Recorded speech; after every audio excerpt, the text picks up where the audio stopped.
Not come, I guess. Nilesh will not come.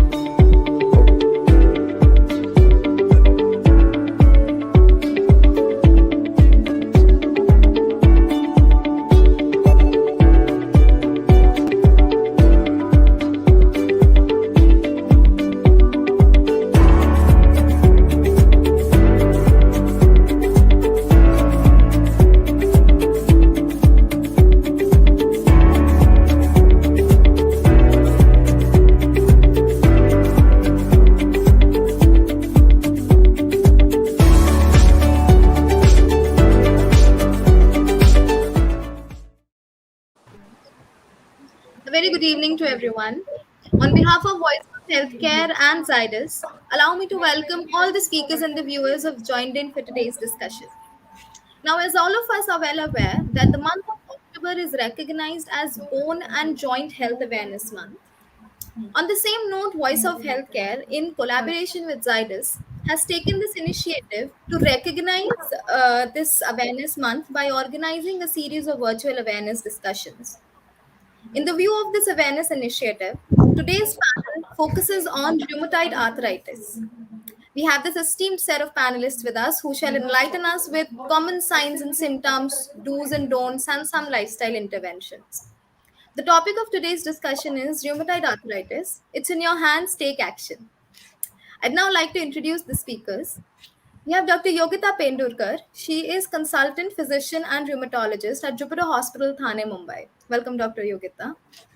We have Dr. Swetha J with us. She's consultant rheumatology and clinical immunology at Sparsh Hospital, Bangalore. Welcome, Dr. Swetha. We have Dr. Sahay with us. He's consultant physician and specialist rheumatological disorders from Pune. Thank you for joining us, Dr. Sameer. We have Dr. Prashant chotalia with us. He's consultant rheumatologist at Rheumatology Clinic, Surat. Welcome, Dr. Prashant. We have Dr. Abhishek Patil with us. He's consultant rheumatology at Manipal Hospital, Old Airport Road, Bangalore. Welcome, Dr. Abhishek. Thank you. Thank you. While sharing his expert opinions, Dr. Abhishek would also be leading this discussion. So, without taking any further time, I'd like to hand it over to Dr. Abhishek. Over to you. Thank you. Thank you, Kushbu. I think you highlighted an important part that most of the arthritis disorders are, under-recognized and in the current healthcare system. So there's a lot of confusion regarding rheumatoid arthritis, its differentials, and how to what it actually means and what are the outcomes of the disease treatment. So hopefully today's discussion with my esteemed panel would throw some light on this. So I want to begin this discussion by drawing Dr. Yogita into the discussion. So Dr. Yogita, when you talk about arthritis, it's a joint disease, right? So what are the different, joint diseases or arthritis that we see in India? Can you throw a little light on this to start the session? Yeah, definitely. As you have correctly said, in India is when we come across the rheumatological diseases, it is definitely underdiagnosed and underreported as well. So, as a physician and rheumatologist, when we come across in community and our patient source, so there are many inflammatory immunological diseases we come across. Most of them of rheumatoid arthritis, most of them of undifferentiated immunological disorder, spondyloarthritis are common. It may be ankylosing spondylitis or psoriatic arthritis or other spondyloarthropathy. Even soft tissue rheumatism and gout we come across. And in the country like India, we can't forget the other topical infection which contributes to the joint diseases like chikungunya like diseases, other viral infection which can cause post-infective arthritis, right? During the COVID epidemic, we have saw that many patients, they came with the post-COVID arthritis. So we can't which comes to us with the arthritis like symptoms. So yes, although they are rare, considering the population of India, we can't say this number is very less. We come to such arthritic disease very commonly. Okay, so I think if what Dr. Yogita tried to highlight here is, most of our joint region disorders we can differentiate into periarticular, that is joint away from the joint. So the even soft tissue disorders comes under rheumatological purview, such as tennis elbow, golfer's elbow, and plantar fasciitis. These are joint region pathologies. And in the arthritis itself, that pathologies which affect the joint, you have degenerative disorders like osteoarthritis, which are mainly wear and tear related, and there are multiple inflammatory arthritis, which she alluded to rheumatoid, spondyloarthritis, SLE, and so on. So, Dr. Yogita, I just want to stay with you on this point. Do you see any urban-rural divide in this arthritis? Do the urban population suffer more from this arthritis, or do you think it is same across the spectrum, whether they come from the city or the village? Okay. If we go through the literature, although in clinical practice we may not find the much difference in this arthritic disorders, but when we go through the literature, when we go through the proper statistic, the studies which have been done in Indian population in urban area and rural area, while going through the literature, we have seen there are 4-5 studies I have gone through.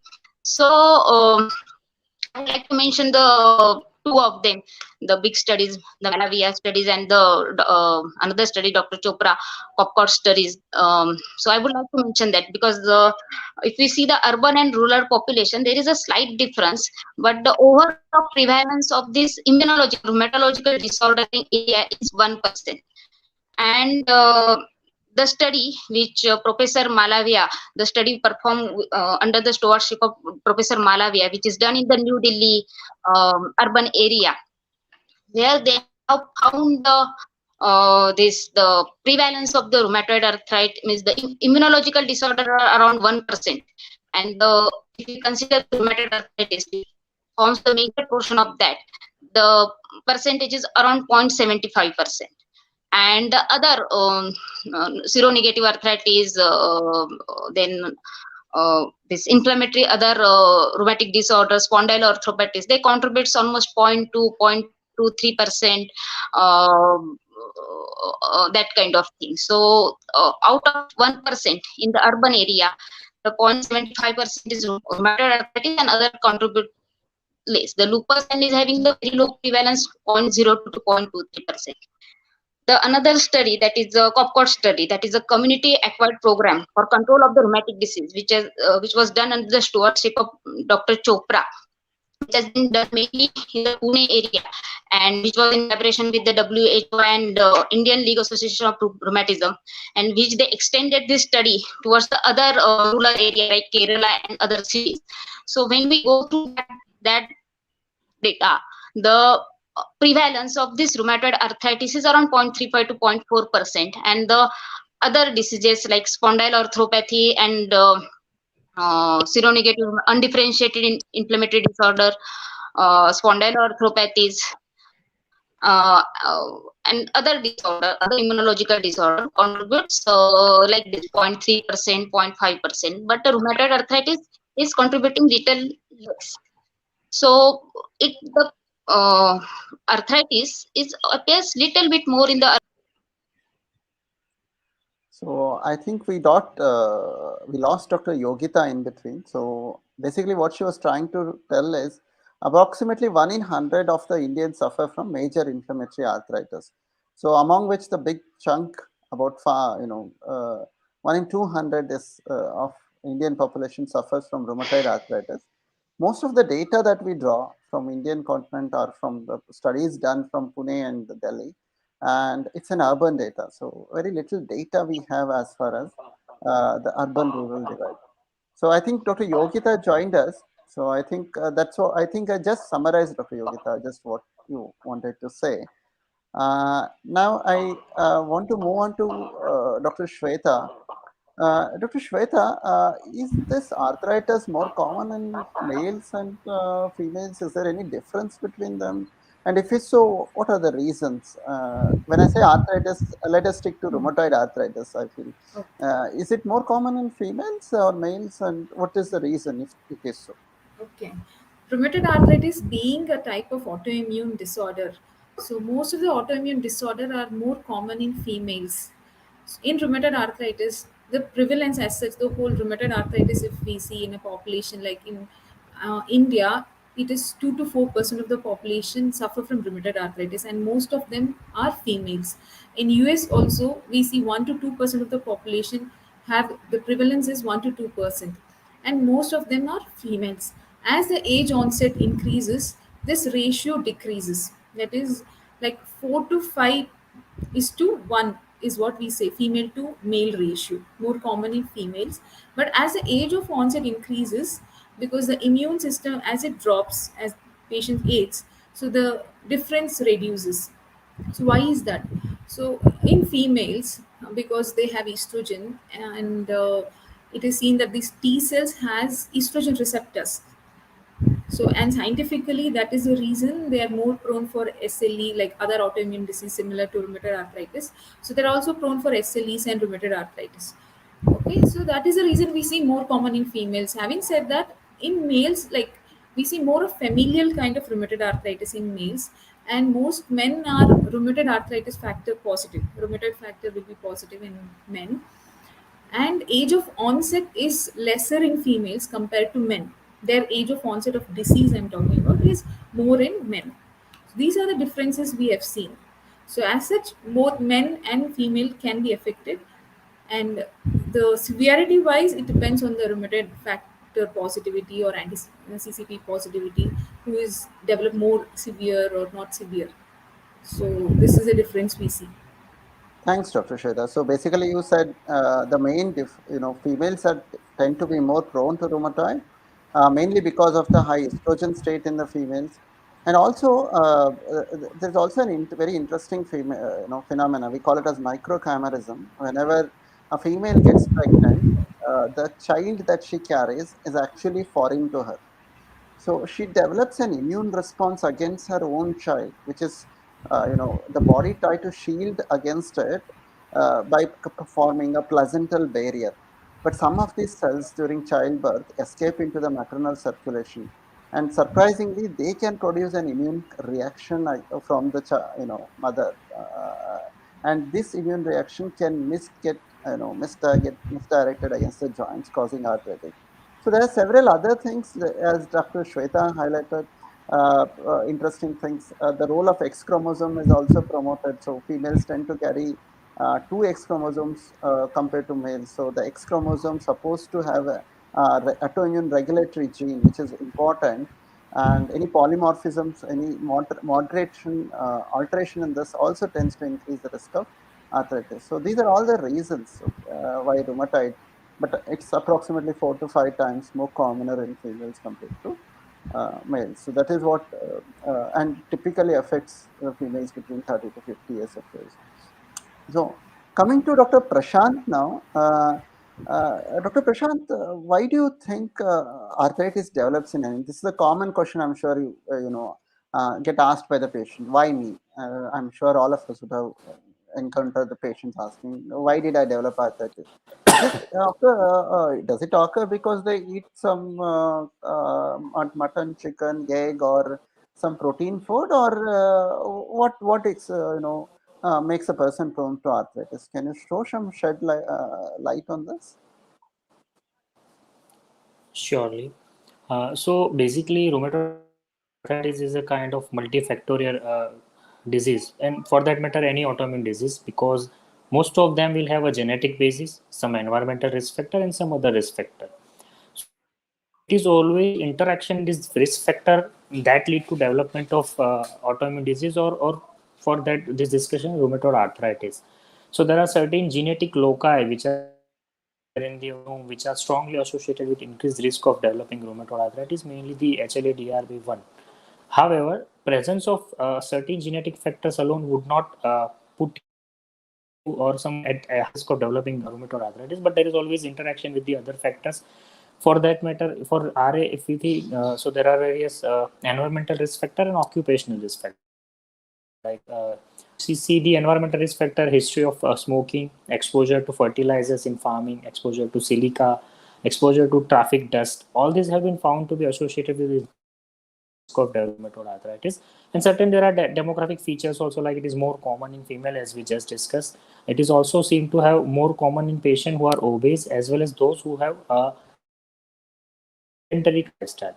Now, all these risk factors are not causative by themselves. So they have shown some relationship with increased risk of rheumatoid factors, but they are not an absolute risk factor that will lead to development of rheumatoid arthritis.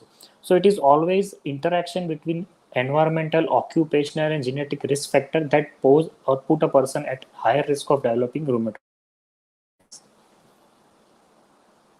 Wonderfully summarized, Dr. Prashant. So, what Prashant was saying was there is an interaction of the environmental and genetic factors, and barring smoking and minor lifestyle variations, it's not exactly under your control. So, I always end up telling, why did someone ask, why did I develop arthritis? I said, Dr. Abhishek, I know that I don't have arthritis today. Tomorrow, whether I will develop arthritis also, I don't know. So it's a matter of some luck also, bad luck also. Why that's what I end up telling, because it's such a complex interaction. Basically, what Dr. Prashant mentioned, you heard about number of factors, and food was not something he mentioned there. So that's a misconception that many people carry, that if I avoid all kinds of proteins, I can avoid arthritis. So that's not something true. It's something which is usually, apart from smoking, there are very little modifiable risk factors which are in your hands. So genetic risk, someone is born with those genes, right? So yeah, Dr. Prashant, tell, you wanted to add something. Yeah, please. And just to add something to this question, many times the relative of a patient who are having rheumatoid arthritis, they ask, sir, ki, what should we do to prevent us from developing rheumatoid arthritis? Sometimes they just for medical check and found out that they have rheumatoid factor positivity. So the modified risk factor which we discussed, like obesity, sedentary lifestyle, or unhealthy diet, or smoke, we can advise them to stop smoking, do some exercise, go for a walk, try to have a balanced diet, try to reduce the risk of exposure to industry, because as you know that in India nobody follows regulation, and most of the workers who are there in the industrial area, they don't wear the protective equipments. So by advising this some modified risk factors, we are not only helping them preventing development of arthritis, but we are also helping them in preventing some other occupational related diseases, like if obesity related diseases like heart disease or coronary artery disease, as well as occupational disease. Excellent. I'm totally agree with you on that. So basically, what we are trying to tell is, so these are the advice that we give to any normal person, right? Whatever Dr. Prashant mentioned, no smoking. Smoking is not good for anyone. Having a balanced diet is something which we advise, which we should follow for ourselves. So the same thing applies for rheumatoid arthritis also. There are many factors, like genetic factors, which are not under your control. 50% of the risk of rheumatoid is genetically determined. So you can try to control the other factors as much as you can to prevent. So thank you for shedding light on that, Dr. Prashant. Now coming to Dr. Sameer. So we ran through why rheumatoid arthritis occurs, and how common it is and other things.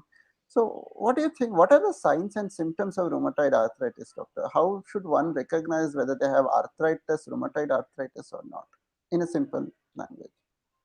Right. So at the outset, thank you for giving me this opportunity to speak here.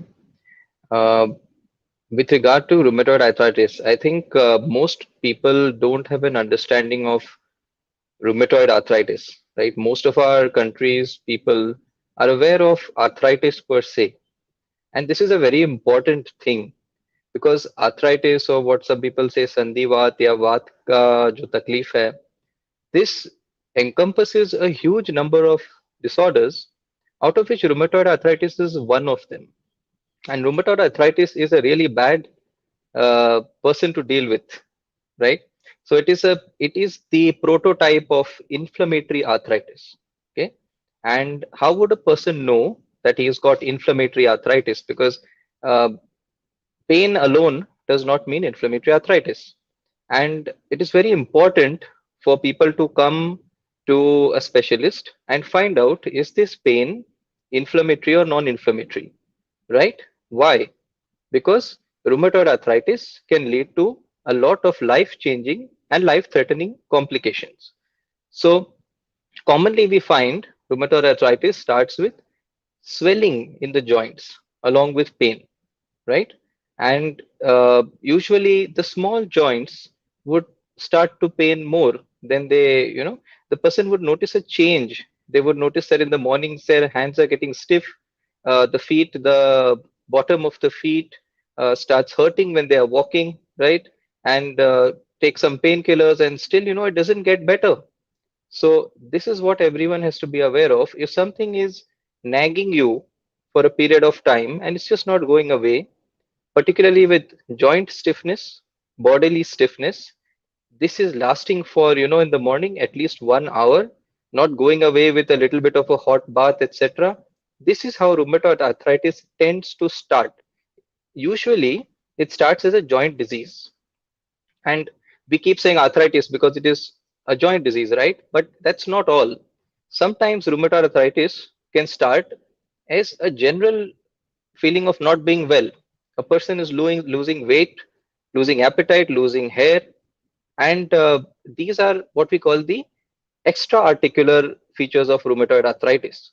So people need to be aware that rheumatoid arthritis is a medical misnomer.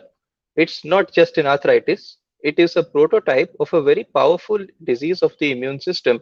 That's why we are all concerned about it. That's why we are all sitting here and talking about it today, because it can cause really dramatic changes in a person's life in the long term, right? It has to be attended to early. So anybody getting unusual pain and stiffness, unusual loss of health would could be a candidate for rheumatoid arthritis. Rheumatoid arthritis itself can present dramatically with severe arthritis, or it can come up very slowly in through stages what we call as pre-arthritis, right? Where only the immune system is starting to malfunction, but there are not too many signs or symptoms. So it is important for people to think, to start thinking that if I am not feeling well, if my body is aching all day, if I feel really bad at the end of the day and at the beginning of the day, then I need to go and check myself for autoimmunity, which might turn out to be rheumatoid arthritis in some cases. So as Dr. Sameer summarized it, explained it very thoroughly. So if you are having any pain, swelling in your joints, particularly very early morning, uh, then you should seek seek a rheumatologist opinion to suspect whether you are having to confirm or refute whether you are having rheumatoid arthritis. So that is what basically Dr. Sameer wanted to say. And staying on the same topic, I want to ask Dr. Yogita. See, Dr. Yogita, I think all of us would have faced this another common question. Dr. Yogita, you need to unmute yourself. Uh, yeah, thank you. Unmute. Yeah, perfect. So, Dr. Yogita, I think we all would have faced this question, no? I mean, in the patient. So, when we tell the patient that you have arthritis or rheumatoid arthritis, next question, sir, but that's supposed to happen someone above 60 years. So, in general mind of the public, arthritis means it is osteoarthritis. That is how they think. It's, uh, it's true, the osteoarthritis is the most common form of arthritis, but how does one differentiate whether they have osteoarthritis, which is according to many people, which is not correct also, which is a normal arthritis, versus a rheumatoid arthritis? How does one make this differentiation between what we call it as degenerative age-related arthritis versus inflammatory arthritis? So yes, we have to many a times patient comes whether it is there is misconception that this is a osteoarthritis only because this looks like age related. When we take the history in detail or when we examine the patient, we can find out yes, this is the rheumatoid arthritis as well. So as we know, we take the thorough history and we find out the nature of the joint pain and the swelling. So if the patient is having early morning sickness, inflammatory kind of pain, is worse after rest and better after exertion, that kind of the simple things which can help us to find out yes, this could be the rheumatoid arthritis. The routine pattern of the rheumatoid arthritis, like like it is a chronic symmetrical kind of arthritis which involves mainly the peripheral joints, small joints of the hand, foot, metacarpal joints, wrist, elbow. So we can take into account the history, the signs and symptoms of the history. And if we find the clinical pattern which fits into the inflammatory autoimmune kind of arthritis, we can take help of certain serological test or the radiological test, like yes, there is a swelling even if the patient is sometimes it is the more than 40-50, and there is, if we find clinically yes it is, this syndrome looks like the inflammatory arthritis, we can go ahead with the certain serological test which can be easily done nowadays, like RA factor, IgM RA factor, or the anti-CCP kind of factor. And with the help of the criteria, like the classification criteria of rheumatoid arthritis, into accounts the pattern and number of joints involved, or the serology and the acute phase reactant and the duration of the disease, we can make the diagnosis of the rheumatoid arthritis. Sometimes we can take yes, sometimes the arthritis may not come in the typical way of the symmetrical polyarthritis kind of thing. Sometimes it can come with in few patients like slowly growing monoarthritis which might later develop into the polyarthritis kind of thing. In such cases also, with the help of such criteria and laboratory investigation along with the radiological investigation, like we can do the x-ray of knee and we can find out yes the pain is out of proportion to what the x-ray is showing, like osteoarthritis, or there are any changes of the rheumatoid arthritis, we can take into account of that. Sometimes if there is a joint swelling which finds confusing whether it is a osteoarthritis or rheumatoid arthritis, in that case we can get the synovial fluid analysis to find out whether it is a inflammatory arthritis or not. And the radiological investigation like USG MRA, which could help us, juxtaarticular osteopenia, which was previously considered as the one of the criteria, and nowadays it is not taken as a classification criteria because it comes too late. And certain extra articular manifestations also, like previously mentioned, like other immunological, like patient started getting fatigue, then we can find out sometimes rheumatoid nodules, or sometimes the family history of rheumatoid arthritis can also guide us towards diagnosing the case of rheumatoid arthritis. So as we see the laboratory investigation like anti-CCP kind of thing, which likes more specific, having the 95-96% of specificity, which can helps us to diagnose rheumatoid arthritis along with the clinical syndromic picture. Yeah, thanks, Dr. Yogita. And you explained it pretty much in detail. So from a patient's perspective, just remember that if you have pain along with swelling in the hand joints, small joints of the hands, that is typically how a patient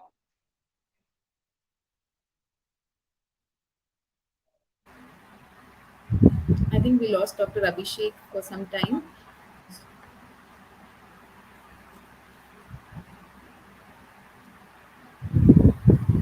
Okay. So, Dr. Yogita, you can summarize whatever you have said in one or two sentences. Okay, so the basically if we find the small joint pain and inflammatory kind of small joint involvements of the hands, wrist, elbow, with the characteristic like sparing of the distal interphalangeal joint, which we see in the rheumatoid arthritis. So mainly symmetrical polyarthritis, chronic, not chronic but more than 6 weeks duration. So symmetrical chronic polyarthritis involving mainly symmetrical polyarthritis, we can think about the rheumatoid arthritis and we can confirm our diagnosis with the other laboratory tests like ESR, CRP can guide us along with the laboratory test like RA, anti-CCP, and we can take into account other investigation, other radiological investigation, and other extra rheumatological manifestation in some case. But most of the times the clinical features, and for rheumatoid arthritis at least, the clinical features and the laboratory investigation can gives us the diagnosis of rheumatoid arthritis. Yeah, I'm so sorry to have lost Dr. Yogita.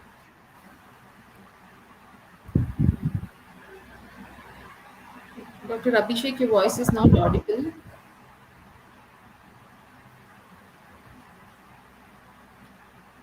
If it is so, we'll move on to the next question. I would like to ask Dr. Sameer Sahay to put the lights on. What are the lifestyle changes that can help reach better prognosis in rheumatoid arthritis patients? Yeah, so thanks, Dr. Shweta. Uh, see, commonly, once a person has had rheumatoid arthritis, it is a phase of intense pain and intense suffering.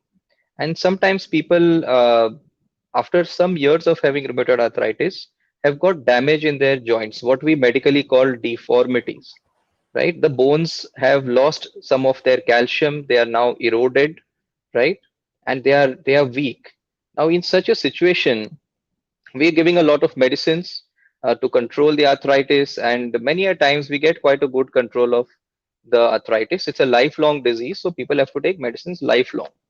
But along with all of this, when people are in such a state that the body has been ravaged by inflammation for a significant amount of time, there is a lot of weakness. Now, when we talk about lifestyle interventions, what does lifestyle mean? It encompasses everything that a person does, right? Right from the way he thinks, he or she thinks, to the way they behave physically throughout the day, and to their sleep at night. So, lifestyle interventions will have to come at each part of a person's psyche and physique. First of all, a positive attitude is necessary.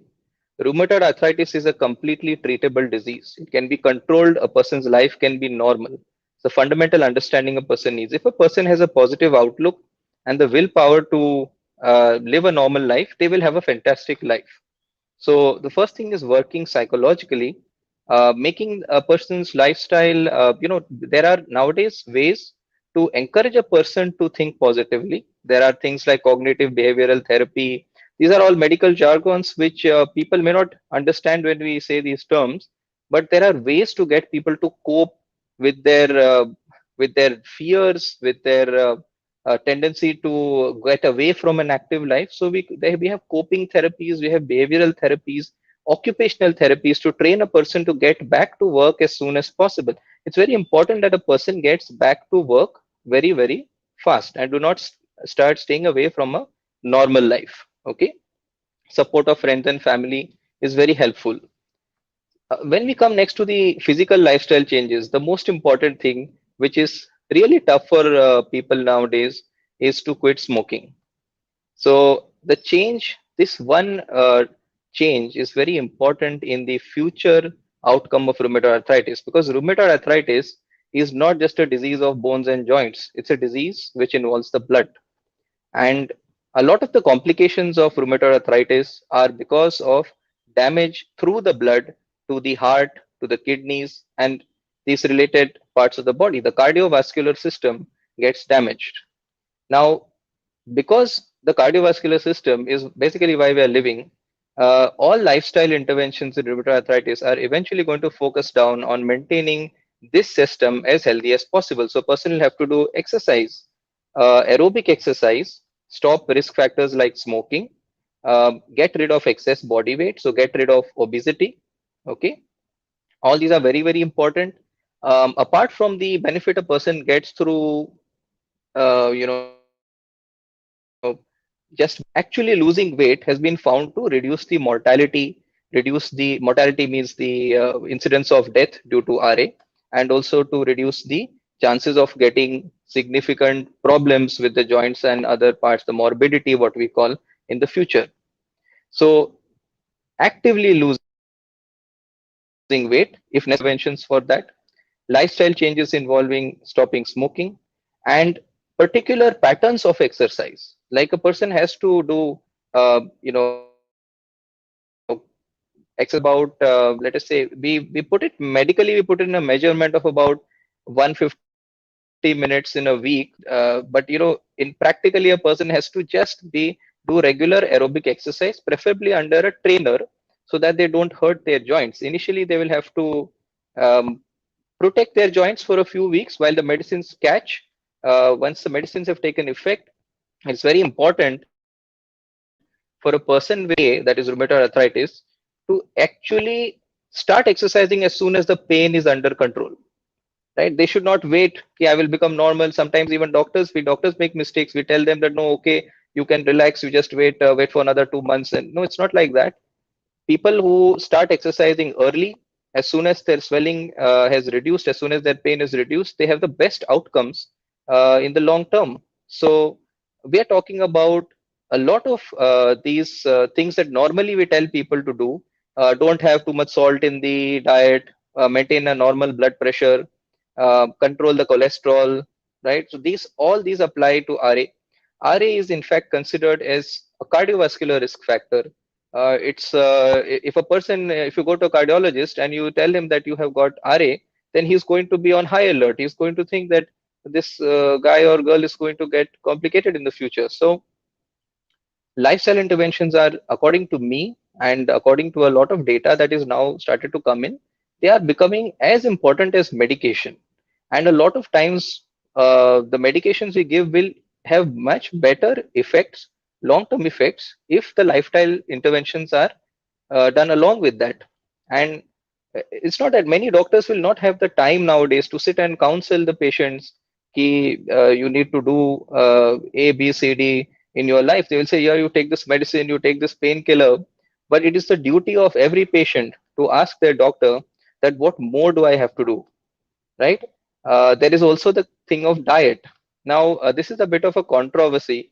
Some people say that there are diets which help a lot. My personal experience is that people who generally start eat them a little lightweight and a little more energetic, they always do better. But we usually encourage people to take a little more of antioxidants. You are having an inflammatory disease, so have a little more antioxidants, have a disease that is, have a diet which avoids red meat and things like that. And these all, though individually they are not so great, but when you put them together, then there's bound to be a very positive and good change in life. This is, I guess, what every patient needs to understand. So RA is a battle, and it's a battle which is winnable. 50% of the help the patient has to do. And as a doctors, we can do 50%. That's what I feel. Okay, doctor. Thanks for the comments. So basically, balanced diet, and I think it's been stressed enough, quitting tobacco in any form and regularly exercising, which we advocate for anyone, are something which are extremely essential, and not to go into shelf because of the joint inflammation. So that's another common misconception we have. The people are so fearful that their joints are, they feel that joints are inflamed. The moment they start playing or start moving, they're going to get further damage. So then nothing can be farther from truth. Although in very advanced diseases, we sometimes, advise some joint protective measures, largely with increased movements, with increased muscle strengthening exercises. Your blood circulation is going to get better. Your inflammation particles from the joints are going to get removed. So move as much as you possible. And then along with that, medicines are also extremely important for the treatment of arthritis. Now, Dr. Swetha, coming to you, overall, over the last few decades, you see that there has been a great emphasis in early diagnosis of arthritis. That's why these modalities like ultrasound, MRI, we are using to detect arthritis to pick up an arthritis at a very early stage. So, why at all one needs to pick up arthritis at an early stage? What is the difference between diagnosing rheumatoid within first 3 months of onset of symptoms to the 2 to 5 years later? Do you see any change in the treatment and the response to treatment? Sure. So all over the world, we have seen that the cardiologists and neurologists, they are telling act fast for heart attacks, that is myocardial infarction or stroke, cerebrovascular accidents. So you have to act within seconds or milliseconds, otherwise it is life threatening, right? But where are we going to place this arthritis, especially rheumatoid arthritis? So we have World Arthritis Day, which is celebrated every year on 12th of October, and our theme for 2022 is don't delay, connect soon. So that is, we are telling patients suffering from this diseases, which is a chronic arthritis, as Dr. Sahay was telling, that this is not just an arthritis, it is a systemic disease. It's there in our blood. It's chronic systemic disease. So there is a risk of other organs also. The whole body is involved. So where are we placing this chronic arthritis? What if we delay? How much can we delay? Right? So every day the damage is going to increase. So as soon as possible, it is arthritis. Today is the day that you should go and meet your rheumatologist. Don't wait for another day. Okay, why is that? So arthritis can damage the joints and the surrounding structures, bones, ligaments, the cartilage. It can weaken these tissues, surrounding tissues, tendons get weak. Along with that, it can also affect what we call it as extra articular features it has. The other organs other than the joints and bones are also affected in chronic rheumatoid arthritis. If we delay it for few months or years, it starts affecting other systems. Like it can affect nerves.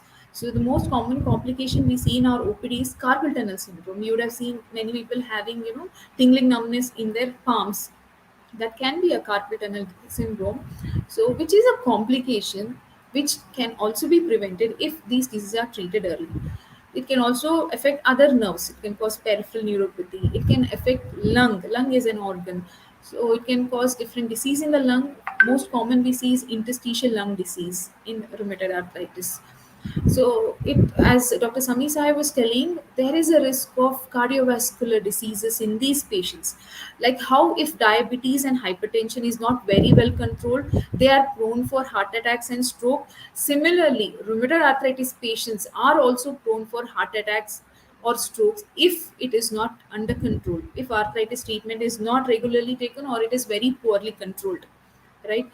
So it is very important to treat these diseases. We also see other complications. So it can affect if not treated, rheumatoid arthritis per se can make them prone for infections. It's not only the medicines that make them prone for infection. Rheumatoid arthritis, if untreated, those patients are also prone for other infections. So these are various complications, so which can be prevented. Like we may not see these complications in future if we take action now and appropriate treatment. And also what we follow is treat to target. So our target in this patient is not to reduce the pain. For many patients, once we start the treatment, once the pain reduces in 3 months, they'll stop all the medicines. They'll think that okay, now the disease is gone, I'm off the disease, they'll stop it. So it doesn't end there. We have to treat it completely, and the target we have to reach, that is remission. So if pain reduces, we still continue the medicines for a long time. This treatment will be at least 2 years, 5 years, or even more than that, until your rheumatologist say that you're treated, now you're in remission, your rheumatoid arthritis is controlled. So you should not be stopping by yourself until the rheumatologist stops the medicines. So patients should not be stopping by themselves. So not only the arthritis, the pain and swelling we are treating, we are treating the disease as a whole and preventing the future complications. Yes. Thank you, Shweta, Dr. Shweta. So, he succinctly highlighted that arthritis is completely treatable, and nowadays we don't treat arthritis just to reduce pains. That was decades ago, you know, formula. Now, what we do with arthritis is to put it into remission, and now many of the protocols are also talking about drug-free remission. So there can be good amount of time in rheumatoid where arthritis where you are not using a drug, fill in, you are able to achieve low disease activity. So that's possible only if you pick up and treat the disease arthritis. Otherwise, immune system also matches. The same drugs which give very beautiful response within 3 to 4 months may not be able to act that effectively if you treatment later. Also, she highlighted that rheumatoid arthritis is not just a joint disease. I totally agree with it. It's it affects many more things. There are people with rheumatoid arthritis who suffer complication in the eye, heart, lungs, skin, brain, everywhere. So it is absolutely important to control the inflammation, and that's where we are currently targeting our treatment. So coming to the, just the treatment part of it, Dr. Prashant, now I would like to draw your attention. So do you see what are the treatment options that we have for rheumatoid arthritis? Can you just briefly highlight what are the treatment options that we have for rheumatoid? So, along with back in history, initially rheumatoid arthritis was treated with steroid, and there was an excellent response.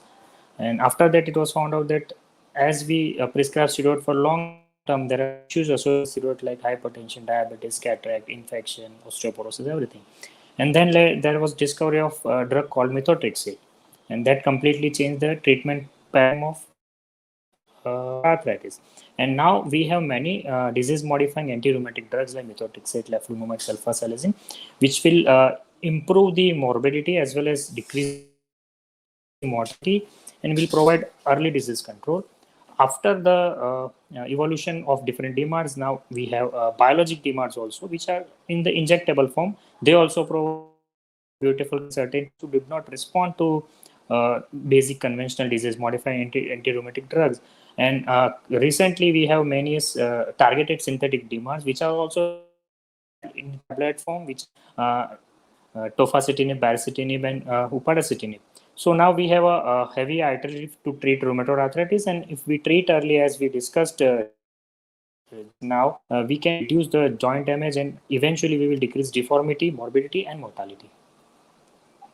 So Dr. Prashant highlighted the importance to be aware that most of the people are under the impression of rheumatoid arthritis means the doctors are going to give only steroids. Everything is steroid for the lay public for arthritis. That's absolutely nothing can be farther from truth. Steroids actually are used very minimally nowadays for the treatment of arthritis. And as Dr. Prashant was highlighting, now we have this missile-like targeted medicines like targeted synthetic medicines or the biologicals, which are very effective and can bring the disease remission very quickly and with very minimal side effect profile also. That's another thing I want to highlight. The side effect profile of many of these drugs are very acceptable. See, there is no medicine which is 100% safe. If something is 100% safe, it's not a medicine. But most untreated disease has far more lasting sequences than these medicines. These medicines are perfectly safe. But again, staying with you, Dr. Prashant, what are the challenges as a physician you face? I mean, while managing rheumatoid arthritis, be it from patient's perspective or from the availability of drugs, what are the practical challenges that you face despite of having all this artillery of drugs that you talked about?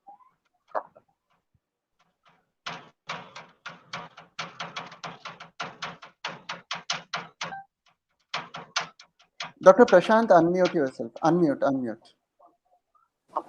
Sorry. So if we look at the factors which will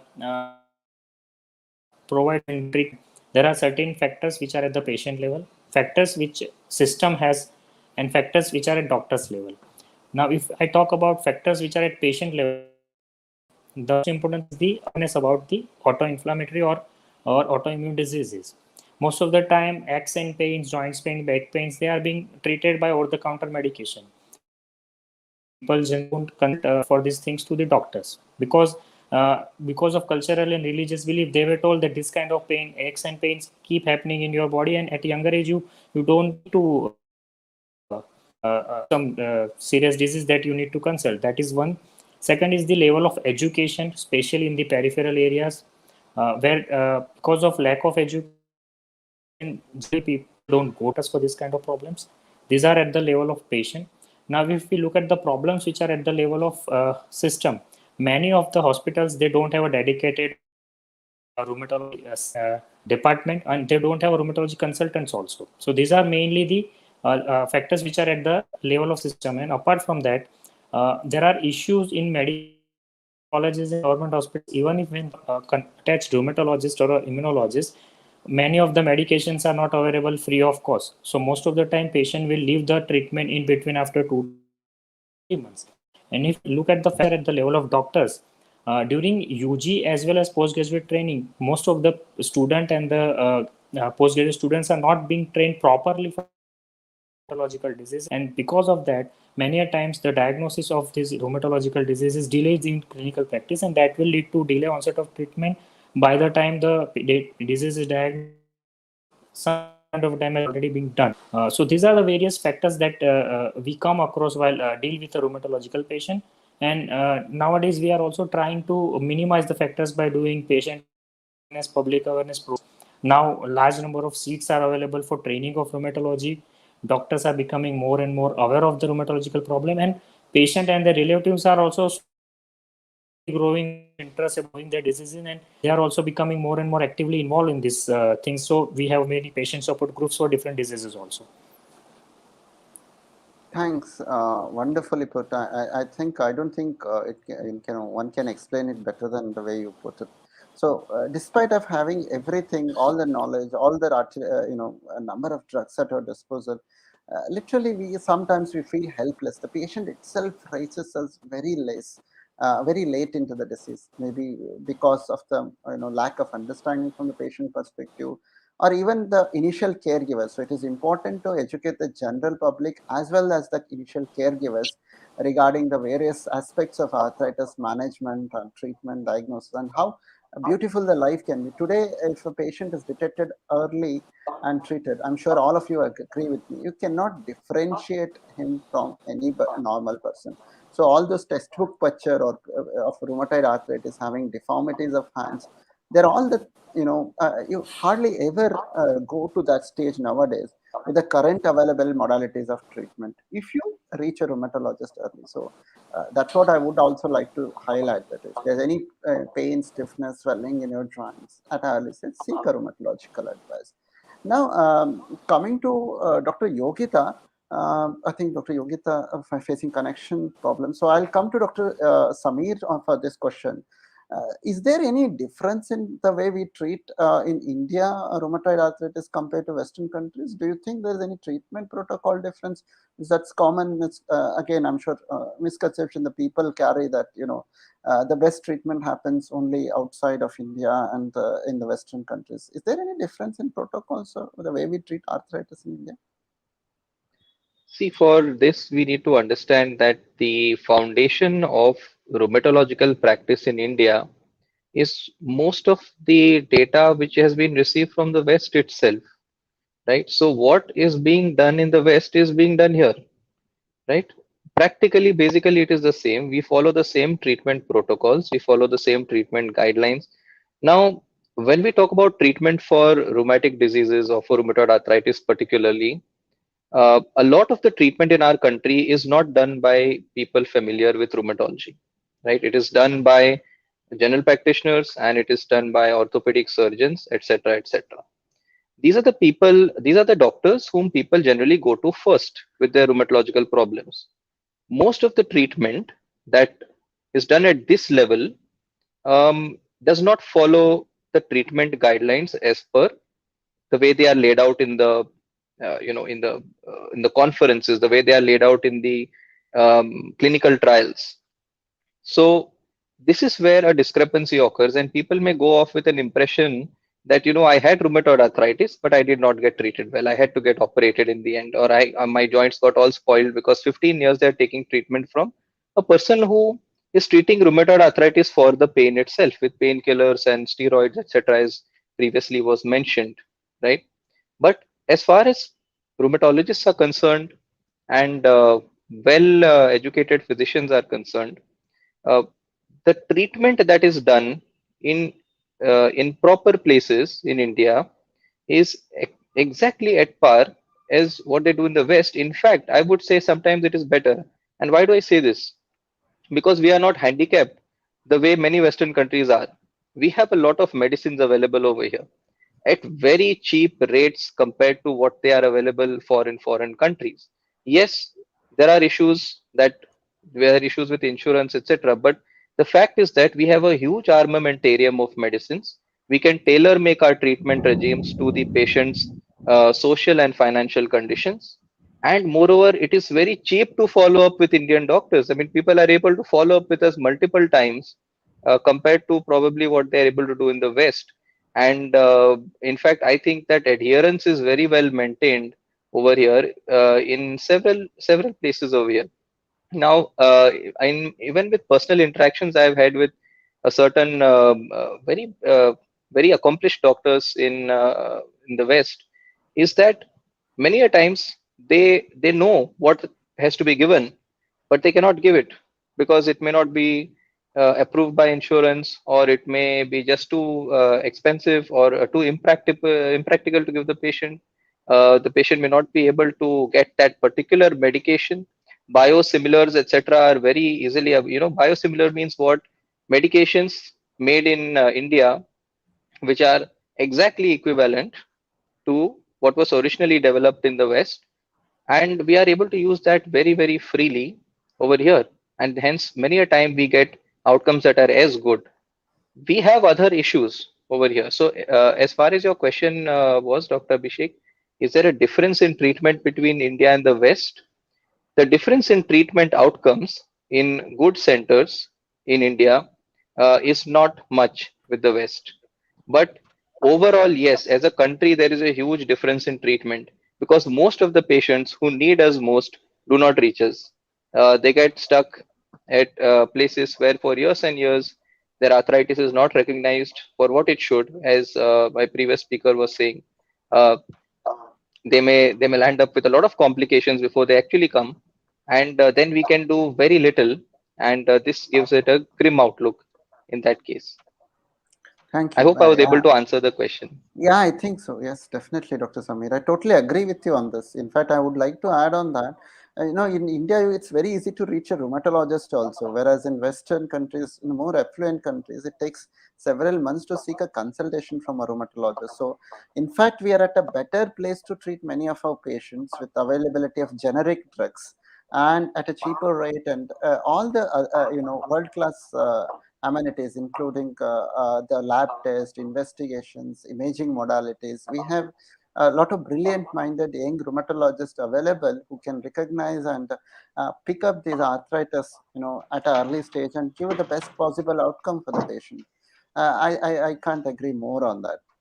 So definitely, that's what I want to conclude this session by saying that arthritis is definitely treatable. Don't get misguided that it's the end of life. Nowadays, the quality of life is tremendously improved to all arthritis patients if you pick up the disease early and treat it adequately, and just follow a healthy, balanced diet and lead a very and you will be able to lead a quality life. I'd like to thank all my esteemed panel for having such a beautiful session and taking out their time from busy clinic and uh, uh, being a participant in this. I also like to thank on behalf of all of us, Voice of Healthcare, for providing us this platform to educate many people. I hope many such sessions are conducted, and thanks a lot. And thanks to all of you. Thank you.